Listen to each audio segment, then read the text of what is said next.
Steve Dotto here. How the heck you doing this fine day? And welcome to Gray Matters, the podcast for baby boomers and Gen Xers, helping you lead your best online life.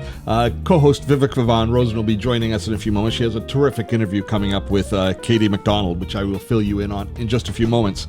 We're actually starting to get our feet under us, and we're starting to get a real rhythm here to the podcast. I get to edit the podcast. Vivek has been doing a lot of interviews, and that will continue for a while, but I get to edit the podcasts. And then after I've edited the podcast, I do this intro and then kind of package everything up. That's become our process. And it's kind of tempting for me to bury the lead a little bit sometimes, to having just listened to the interviews that we've done and just edited them to talk about the highlights and what are the most exciting parts or the most relevant parts of the interview. And I realize that's counterproductive as far as adding entertainment value to our podcast. So I won't do that. But I will prime the pump a little bit this week. Katie McDonald talks a lot about self-care. She talks a lot about how we take care of ourselves and our attitude towards ourselves. I think we, as baby boomers, Gen Xers, we don't always do the best job of giving ourselves the same credit as we give others, or taking as good a care of ourselves as we do of others. And we see a certain value in sacrifice, don't we? We see there's a certain badge of honor in us, in sacrificing something in the pursuit of a goal. And I wouldn't want to, diminish that or belittle that in any way. One of the hallmarks of boomers and Gen Xers, I think, is our work ethic, is our ability to really buckle down and really put tremendous effort in, often to the detriment of our personal lives, but really focus and really put in a massive effort and undertake a great deal of responsibility in tasks that require a lot of energy and sacrifice. But I'm wondering if you're starting to experience what I'm starting to experience, and that is I've got that drive, but it's for a very limited time. I don't have stamina anymore as far as how hard I'm willing to work and the quality of work that I do when I'm not at my best. So I think Vivica will be talking about this along with Katie. They'll talk about your best hours, the hours that you tend to be most productive. And I know that for me, they have become truncated. They're much shorter than the hours that I used to be able to spend energy on. I used to be able to work, from dusk till dawn pretty much, and really, or dawn till dusk, I guess, because I didn't work through the night, I worked through the day. But from dawn to dusk, I could have tremendous energy and tremendous focus. Now I kind of hit noon, and the work that I get done in the afternoon isn't as good. The quality is not as good. There's the joy in it, and I start looking for shortcuts. And but I felt a little bit guilty about that. I felt like I was maybe not quite putting in the effort that we traditionally do. But listening to Katie, it makes sense. Katie McDonald, amazing. We've already had several conversations. She's awesome. And she has this amazing journal, this Be Nourished Journal, which we will talk more about. But I am loving it. Now, y'all know I have my own journal, and so now I'm using them both. But I love this Be Nourished Journal because mediocrity is beneath you. Yes, it is. Okay, so today we've got Katie McDonald, who after 2 decades with the demands of corporate career occupying every waking moment, I think many of you remember that, being depleted, she realized that she was just spiraling from mental and physical health crises that were literally threatening her life. And she had absolutely no choice but to transform her body-mind relationship. So she left that corporate job, bye-bye, and she started applying her knowledge of self-care, alternative health, and plant-based nutrition. Okay, she doesn't have me there yet.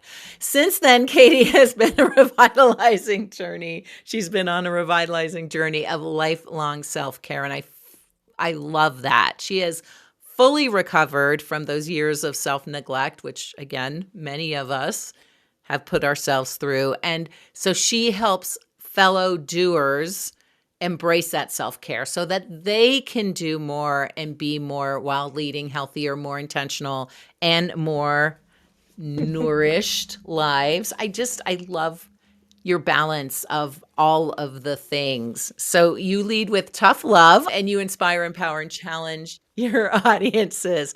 And she dispels the destructive myth that self-care is an obstacle to productivity. In fact, it is integral, easy for me to say, to productivity. Is that about Yes, right? absolutely. Self-care is not selfish. Yeah, that is so important. And I would hope that the listeners of this podcast, because we're all in our 50s, 60s, or 70s, right? We're all Gen X or boomers mostly. And a lot of us have left the grind and now we are starting a new digital business or a new entrepreneurial venture. So I would hope that many of us realize that self-care is not selfish, but I think there's probably still people out there who feel like less sleep, grind is somehow better for business or something. I Well, don't it's know. It it's a makes no matter sense to of what me. every yes is a no, and there's only so many yeses we can make. Yeah. And when we're launching a new business or reinventing ourselves at whatever stage in our lives, we're going to put everything we have to do it. I know if they're in your audience, they're high achievers, and we are the ones that are the most susceptible to self-neglect because we want to get things done, and we often do it at the expense of taking care of ourselves. So the opportunity, the invitation is to learn how to take care of yourself while taking care of business, or taking care of yourself while taking care of business while taking care of yourself. That's the trick. Yeah. Yeah. Yeah. I like that even more. Take care of business, but kind of take care of yourself first. Every yes is a no. Wow. Like, talk to me more about Well, that. when we're asked to do something, if most of us are good girls and good boys, eager to show up, to make a difference and to Yeah. rescue, and a lot of times we fall into martyr role instead of model and Mhm. mentor role, right? We slip into the martyr role. And so someone asks us to do Yeah. something, we strap on our cape and it's like, yes, the answer is yes. But if we could just pause, if we could just take a moment and pause and take a breath, and I think of the pause button as the two lines, and one line is our present self, and the other line Yeah. on the pause button is our future self. And that little space in between is everything. If we Um, could capture that space, take a breath, and say, thank you so much for thinking of me. Let me get back to you. And then run before you cave and be persuaded. And yeah. you fall into the Pavlovian habit of, abandoning whatever you had in mind or in your plan or for yourself because somebody asked you to do something. So we have to untie the superhero cape, take a moment, and really say, if I say yes to this, what do I say no to? And mostly what high achievers say no Yeah. to is sleep, to relationships, to I just did a webinar with a Yep. Fortune 50 company, and they were all saying like their spirituality is nowhere to be found. However you define that, it's just so they're feeling No. like human doings. And so we really need to take a moment and Yeah. say, if I say yes to this, what do I have to say no to? And make sure that we're making a choice instead of a reaction. And most of us are reacting to life and then wondering why we feel Yeah. so out of control. Reactions are not an empowered state. That's just a desire to make things go away or to people please. But what we're doing is disappointing ourselves over and over again. Yeah, no, that is so true. It's two things come up for me. The first is I remember back when I was also doing the grind and I would be in a coaching session and it was like I just feel like I can't get proactive. I feel like everything I do is catching up and reacting. I'm having such a hard time being in a proactive state. So 100% I love that. And also like now my mind went spinning. Oh my gosh, and it's 11:11. So I love how you talked about the pause button being, present and future. And then I immediately thought, I can't You believe got it's two eleven pause eleven. That's buttons like right there. nuts. I immediately thought, right, two pause buttons, but it's Right. also the gateway. It's the gateway number. So really pause before moving into what's next. It's also right there. That's what happens when you don't pause right there. Let me erase those right now, right? So and it's also the equal sign, right? So if you don't, no pause equals what? Or pause equals about that, but that equal sign too, it's like, do my expectations for output equal my stamina? Yes. Wow. Because our Yes. expectations of ourselves are not reasonable. We are often over functioning for everyone else and underperforming for ourselves. And you referenced my tagline of because mediocrity is beneath you. And really, we're high achievers. We love slaying dragons, getting things done. Um, Yeah. but somehow, and our standards are exceptionally, impossibly high in so many aspects of our lives. But when it comes to Yeah. our own well-being, we're often tolerating mediocrity. And that tagline of because mediocrity is beneath you is a call to action, an invitation to step up and say, you know what, Yeah. I'm going to hold the high standards that I hold for everything else in my life. I'm going to hold in relation to how I show up for myself. And I'm going to keep my word to myself when I say I'm going to do something for my own well-being and investment in myself. I'm going to honor that commitment as if I just had a commitment to somebody else. Yeah. Yeah. Because 100%, that's the thing that goes, right? I ran out Yep. of hours in the day. So what do I skip my food planning, meal planning. I skip preparing my own meal. I skip a workout Yeah. session, whatever. Like Yeah. that's the Well, we things that tell we ourselves we skip. can. We don't skip our Exactly. calls And with we our tell ourselves clients we can get away with it until we can't. And the can't often comes in the form of disease, until we can't. dis-ease, a symptom, and our body has to escalate the signals to get our attention. And if we could slow our roll, pause a little bit more, manage ourselves instead of fixating on managing time, which is a construct that cannot be harnessed. Really, we can actually show up and manage ourselves. Then we have an opportunity to do it with intention, to live with attention and intention. I love that you said time is a construct because we've all experienced it, right? It's either time goes way too fast or it goes way too slow, usually in line at the DMV. But it actually isn't at all regulated, it feels like. And you know what I love about it? It appears to be a very regulated journal because we start out with, first of all, you start out with the whole life assessment, which I've got a very lopsided star Don't going we on. all? So that made a lot of sense. And then, you got your daily routines.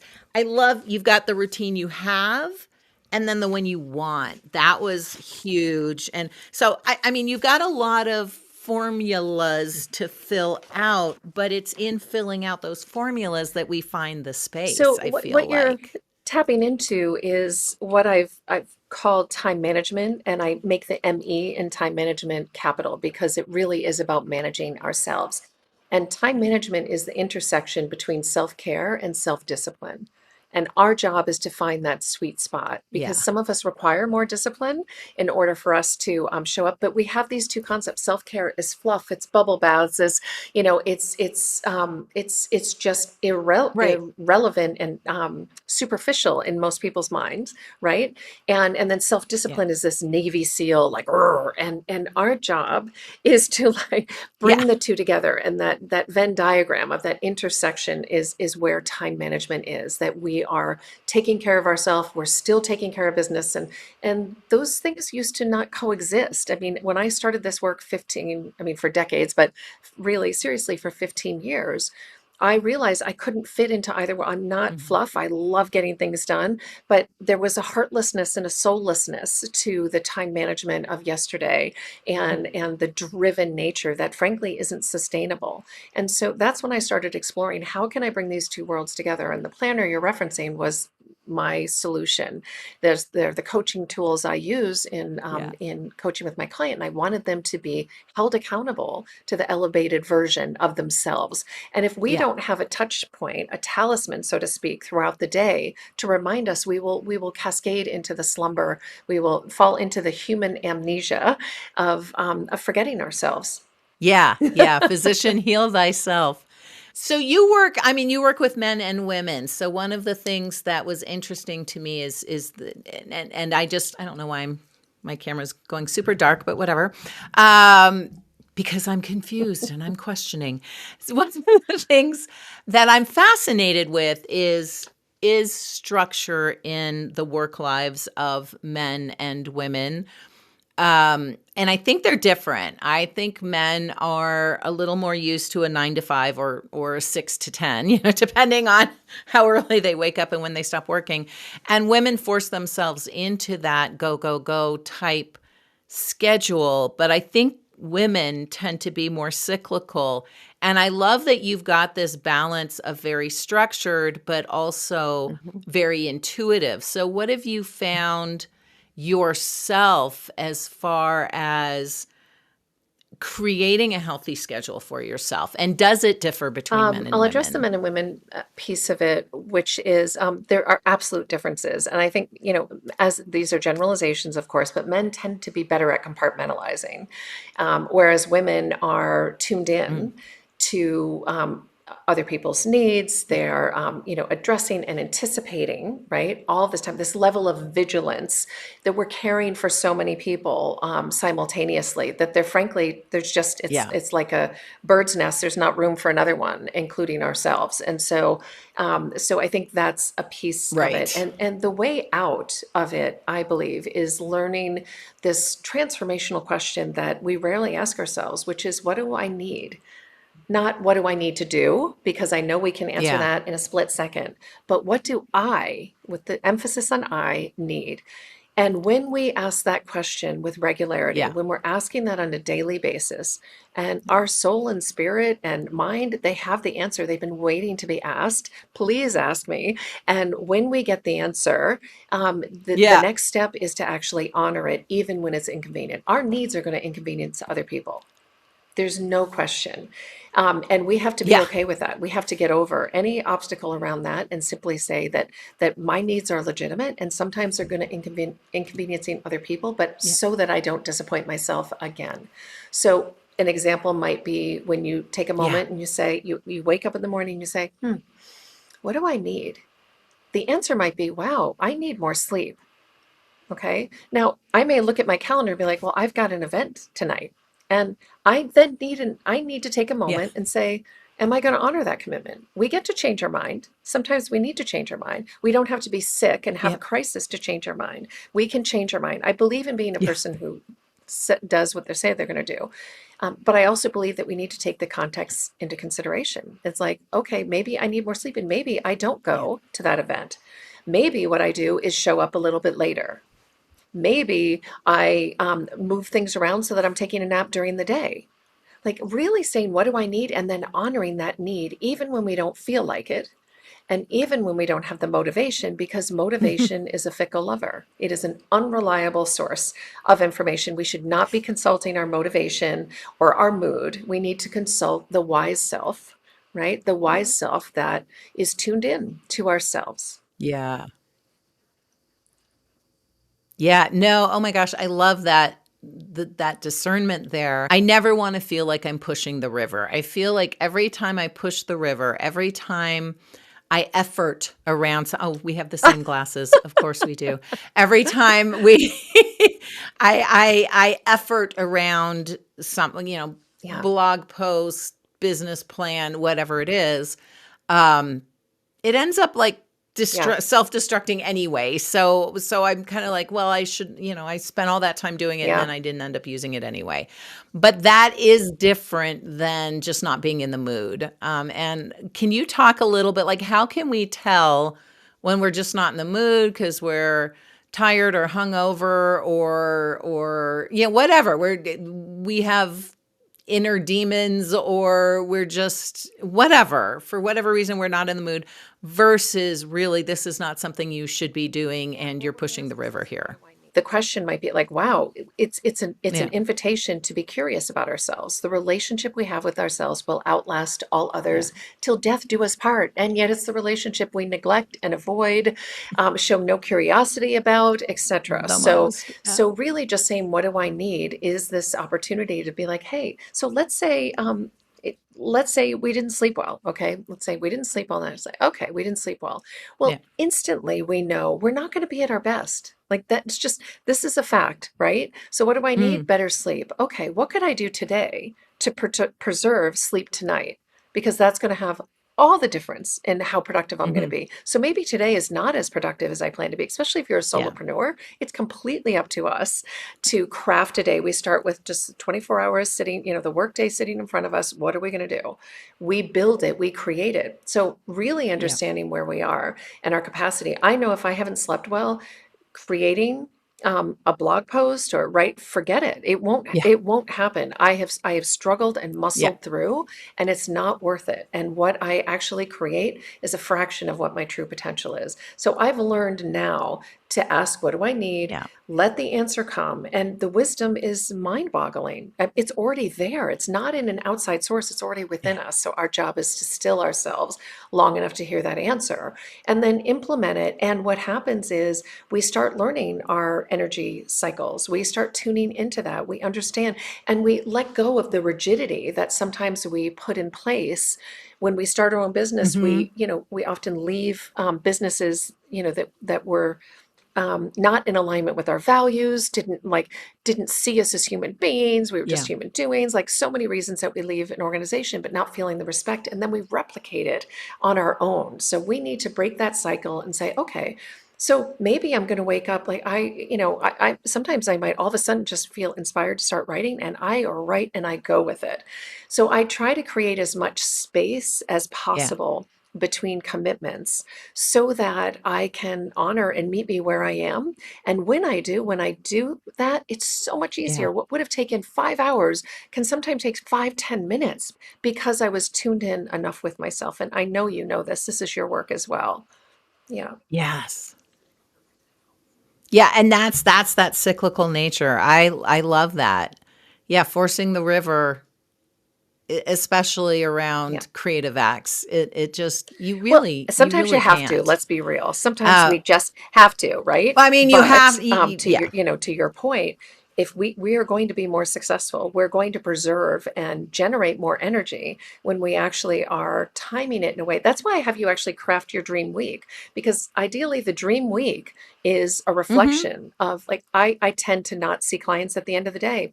It just requires a different kind of energy, and I don't have it at that time of Yeah. day. So I'm seeing my clients earlier. Like I've worked it out after all these years about when I'm at my best and I put myself in Yeah. situations that are going to help It's me so true.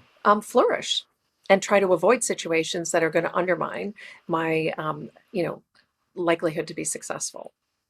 It's efficient. Yeah, it's really interesting because same. I mean, I'm definitely my mother would be is laughing at me from the heavens right now that I am, yes, now a morning person, mom, and also yes, I like coffee. So two things she tried to force on me as a child that or as a young woman Yeah. that finally I have accepted. So what's interesting is I've done the create your perfect day thing, but just one day. And so I just this week or last week ran through this exercise in here, which is the first time I've ever done that the whole week. And then interestingly enough, I was on another call yesterday and the person had us run through our perfect work day, but Nice. also Yeah. our perfect weekend day. And so that, that wasn't quite what I did in the journal, but it was still a little bit beyond what I had done, Hmm. 55 years up until this point. So what was really interesting to me, I'm like you, and maybe you have an answer or solution just in case there's other morning people. I'm like you. I get up at 5:30. I'm doing things by 6. Now it's usually meditating, journaling, exercising, etc. But I am most definitely a morning person. So I definitely love doing the journaling earlier on. And like you, I need to do clients before Yeah. 2 o'clock in the afternoon. Like Yeah. after 2 o'clock, I'm just and Steve knows whenever we set recordings for after 3 or 4 o'clock my time, I'm kind of like, Yeah. what was that Totally. interview about? Like, I mean, just my brain isn't functioning. So what I find is I'm super focused and super active and super productive from about 6:30 a.m. to 4. But, after 3:30 or 4, I am like Netflixing and Facebook doom scrolling. And I do not want to be doing that. So what do we do when there's such a lack of balance in our 12 or 18 hour the first thing that days? comes to mind is that you are asking too much of yourself during those productivity times. Like that it's like a valve that just needs to, right? Like loosen that valve a little bit. Yeah. So you might need to have a little bit more fluidity and spaciousness during that kind of intense work time. So I would say that. And I would also say you probably need, would benefit from a transition ritual that could help you have a clear demarcation. Because I really believe we tend to, grab the glass of wine. We tend to grab the chips, do the, the screen. Yeah, that's right. not But the that transition that's ritual. because we haven't shifted our energy yet. So a lot of times, one of my favorite things to, go for a walk, just go for a stroll. It doesn't have to be, a power walk. Just, in fact, I would encourage you not to just go for a stroll. We're shifting the energy. We're cashing out the day. And that's really the opportunity to be able to say, I have shown up. I did what I was going to do today in my work, and I am done now. And so I really think, Cal would like that. puppy. Cal is all And in people for that also walkies. work from home. Aren't you, buddy? People that work from home, if they need to do that, like I encourage, close the door, open the door, like have a ritual like that. You might have a song that you listen to and do a little dance at the end, doing something that celebrates how hard you've shown up, and then turn it off and give yourself permission to have the brainless time. There's no question, but I think the way you're doing it sounds more like a reaction and not a choice. It feels like, addictive in nature versus, a soothing remedy. It sounds more like avoidance, right? It's a distraction and avoidance. And I'd rather have you choose that time instead of be sucked into it. Yeah. Right. So you feel more in control of your life, more authority over your own life. So a ritual would be, and I think one of the most effective rituals is a shower. I love to shower at the end of work. I just shower, I get in comfy clothes, and I'm literally just washing the debris of the day off. It is over. I am done. And no matter what has gone on, I've wrapped it in a little bow. It's like I've learned what I needed to learn. That's why in the planner it says, what were your triumphs today? Like celebrate what was your success, and then what were your oops and opportunities for growth? What didn't work today that simply through observation we won't repeat. Yeah. And when I have those things, then it's like closure. I love that. So I think showering and actually doing that a little earlier in the day, doing the wins and I love the triumphs and the oops They're and the just as opportunities for effective growth. as as growth opportunities as the triumphs. Yeah. When you discover a pattern or a habit and you're like, wow, that so doesn't work. I think that's fun because then, then you're aware. Once we shine the light on it, we can be like, wow, the minute we have awareness, we start dismantling habits that were, by definition, unconscious. We're bringing consciousness to it. And now we're back in the driver's seat. Yeah. Tell me one as we begin to wrap up here, what is one thing that you're like intrigued by, fascinated by, passionate about right now? What's one thing that's really I would have to rocking your say, and this boat? is something we've talked about earlier, but we just bought a house that was built in the 1820s, and super fun to imagine what life was like when we were digging in the garden. We discovered broken shards of pottery from the 1800s, and so having this deep respect for the history, the reverence for the history, and then like funking it up and making it relevant today. So that is captivating. And I ask that about my business all the time too. It's like there's traditions and habits that I have in place in my personal life and my professional life. And where can I funk it up a little bit? Where can I disrupt it so that it feels fresh and engaging and inspiring to me, so that complacency isn't going to show up on the scene. Tell people where they can find you. Tell us a little bit more about the book if you want. Where can they find you? So the best way is to go on to LinkedIn, and you can see me there as Katie McDonald. And also my website for my coaching business is benourished.com, which is BNOURISHED.com, where you'll find information under resources about the planner.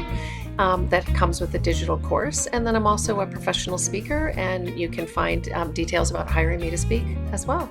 That's amazing. Well, I have loved getting to know you over the past couple months, and certainly love being connected with you every day, and really appreciate this message. Thank you. I found this conversation very nourishing, and I'm so grateful that you're in my world now. So much.